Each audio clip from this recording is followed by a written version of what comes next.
Сәлем балақай, менің каналыма қош келдің. Бүгін көктем туралы қызықты мәліметтер оқып беремін. Менің видеомды соңына дейін қарап осы каналға тіркеліп қойды ұмытпа. Көктем ең ерекше мезгілдердің бірі. Көктемде наурыз, сәуір және мамыр айларынан тұрады. Көктемде күн жылып, құстар қайта ұшып келеді. Көктемде жан-жануарлар оянып, айнала түрлі түске еніп, табиғат жарқын бояуларға боялады.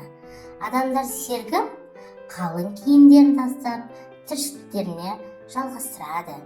Көктем адамдарға әсіресе жаңбырлы күндермен ұнайды. Жаңбыр топыраққа тигенде жердің аңқыған иісі, көктің иісі шығады. Көктемнің 3 айы да ерекше.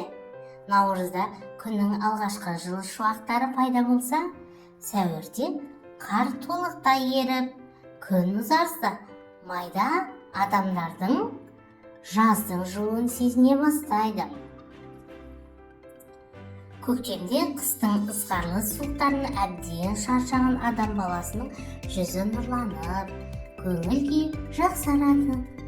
Көктемде күн ұзарғандықтан кішкентай балалар армансыз далада ойнайды.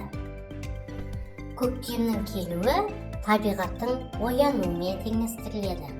Көктемнің алғашқы аптасында ағаштарда жапырақ пайда болады, гүлдер бүршік ата бастайды. Меніңше, көктем ең сұлу мезгіл. Көктемде табиғатта серуендеу адам ағзасына өте пайдалы.